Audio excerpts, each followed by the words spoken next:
I think the first thing is the debt issue. We have a very severe supply-demand problem. So we think there's debt, and some people think, oh, we'll handle it because we've handled it so far. I don't think they understand the mechanics of debt.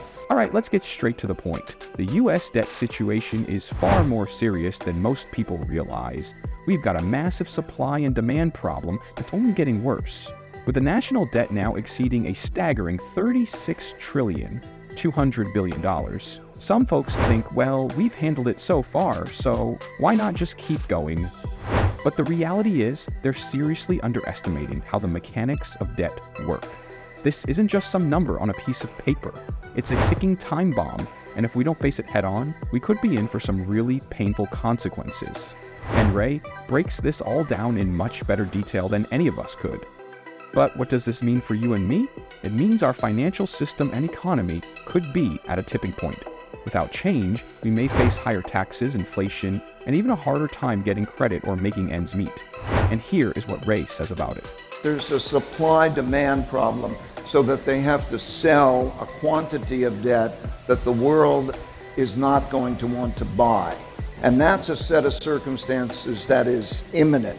Okay, that's paramount importance. Then we're going to have to deal that the deficit must go from what will be projected now to be about 7.2% of GDP to about 3% of GDP. Otherwise, there will be a supply-demand problem. Okay, that's a big deal. You are going to see shocking developments in terms of how that's going to be dealt with. Things that may not have happened in our lifetimes, but things that have happened throughout history. So that's an immediate consideration. This is the kind of statement that should make anyone uncomfortable. Dalio is essentially sounding the alarm on something that many might still be trying to ignore. Our national debt is out of control, and we're reaching a point where the markets might no longer want to buy into it. This isn't some abstract long-term worry anymore. It's not even a question of if, but when the consequences of this debt imbalance start to hit. When the US can't find buyers for its debt at a reasonable price, it's not just the government that suffers. Every single one of us will feel it. Higher interest rates are only the beginning. We're talking about an entire shift in how the global financial system sees the US economy. The 7.2% deficit to GDP ratio is not just a number, it's a warning sign. And reducing it to 3% isn't some arbitrary goal, it's the bare minimum needed to avoid a financial meltdown. The fact that Dalio is using language like shocking developments is a sign that he's not speaking lightly here. He's not just laying out a textbook case for economic adjustments. He's saying that what we're facing is potentially catastrophic, something we haven't seen in generations. History shows that when countries fail to get a handle on their debt, the repercussions can be absolutely brutal, whether that's in the form of inflation, recession, or something worse. And let's be clear about the risk. This isn't just a problem for politicians to solve. It's a systemic issue that, if mishandled, will affect every single person in this country. Rising interest rates are just the first domino. What Dalio is implying is that if we don't fix this now, it's going to get a whole lot harder, and the fallout will be something that's tough to recover from. It's easy to write off these kinds of warnings as doom and gloom until it's too late. But with the stakes this high, the only reasonable thing to do is take Dalio's concerns seriously and act before we're left scrambling to deal with the fallout. What do you mean, austerity? Like that? What do you do when you don't have an adequate supply-demand balance? There may be restructurings of debt. There may be exerting pressures on countries to own the debt, to buy the debt, political pressures on countries. There may be cutting the payments to some creditor countries off for political reasons and so on. So there may be monetizations of debt. If you look at history and see the repeating of what do countries do when they're in this kind of situation, there are lessons from history that repeat.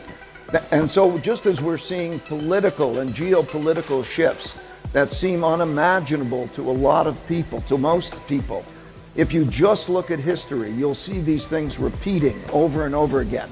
So you will be surprised, we will be surprised by some of the developments that will seem equally shocking as those developments that we've seen. So when I look at it, I think that these are of paramount importance. Then we're going to deal with the internal.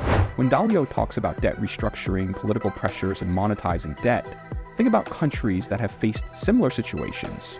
For example, take Greece during the European debt crisis in the 2010s.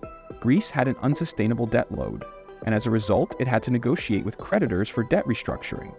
They essentially agreed to delay or reduce debt payments in exchange for austerity measures and economic reform. It wasn't pretty, and the public felt the pain. Cut pensions, rising unemployment, and a collapsing economy. Now, when Dalio mentions monetizing debt, that's something we've already seen in practice, especially in the aftermath of the 2008 financial crisis. The US Federal Reserve implemented policies like quantitative easing, where it effectively printed money to buy government bonds, in an effort to lower interest rates and stimulate the economy. While this kept the financial system afloat at the time, it also set the stage for inflation, as there was more money circulating in the economy. If we don't address our rising debt levels now, we could see a scenario like this play out again, but potentially much worse. Dalio's warning isn't just theoretical. It's rooted in a real historical pattern. Countries that get caught in a debt spiral often resort to drastic measures like devaluing their currency or cutting payments to foreign creditors. In the case of Venezuela, for example, the government printed money to finance its debt, leading to hyperinflation, a collapsed economy, and severe poverty for millions of citizens. These are the kinds of outcomes that Dalio is hinting at, and they're not just possible, they've happened before. If the US doesn't take action to cut its deficit and address its debt problem, we could see a similar set of drastic measures. And those measures won't just affect Wall Street or political elites, they will affect everyday Americans in their wallets, their jobs, and their quality of life. There are business cycles or short-term debt cycles in which people want to spend and credit is available, and so they take on credit, and that causes the short-term cycle where everything goes up. Markets go up when credit's available, everything goes up. And then when it gets overdone and you run into capacity constraints and so on, produces inflation, they tighten monetary policy and you have those cycles. The credit system I think of as being like the circulatory system in your body that brings, like blood brings nutrients to different parts of your body. It brings these nutrients, the buying power. And if it's used well so that it produces income, then everybody prospers. So, the lender gets paid back and the person who borrowed it and used it to be productive, it's great. And so at those times, you don't see debts rise relative to incomes. However, when debts rise relative to incomes on a chronic basis for a long time, it's like plaque in that system accumulating. Think of it this way. The more debt and debt service you have, the less money you can spend out of your income. So as it rises, right now for the U.S. government, it's almost $1 trillion a year that goes to interest payments. So it's sort of like plaque that narrows that, and it's a problem. There's also a supply-demand issue for credit, like every other market, so that when we have run a large deficit, and now the deficit's projected to be about 7.5% of GDP. When you run a large deficit, you have to sell debt to do that. And the quantity of debt sold has to come up against how many buyers are there. And when I calculate it, the quantity of debt sold to be sold is much greater than there is the buying power, the inclination to buy.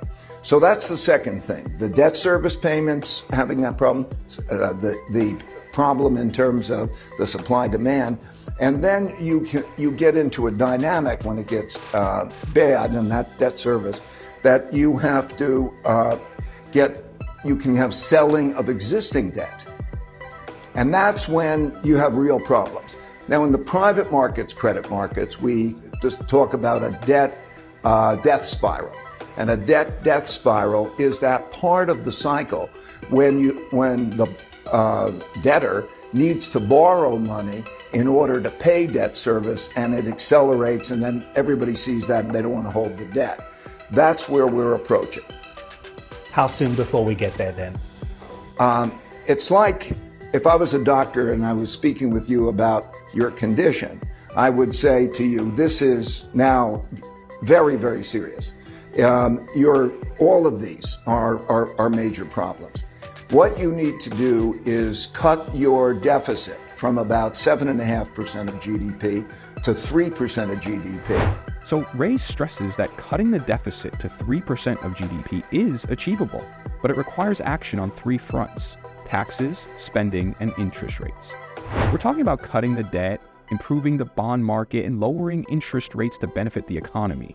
But Dalio doesn't sugarcoat it. Without action, the consequences will be severe. What's next? Dalio stresses that the Trump administration and Congress must acknowledge the issue's severity. They need to take responsibility and act, or the consequences could be disastrous. But how can they fix it?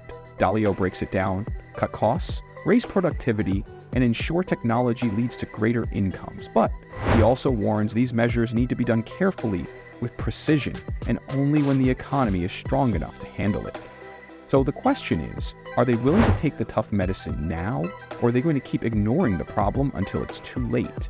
Because if they don't act fast, we're all going to be stuck paying the price. So, what do you think? Is Dalio's plan the way forward, or is there another solution we should be considering? Drop your thoughts in the comments below. I'd love to hear your opinion on how we can tackle this massive issue. And if you found this video insightful, make sure to hit that like button, subscribe to the channel for more content like this, and don't forget to ring the notification bell so you don't miss out on future videos. Thanks for watching, and I'll see you next time.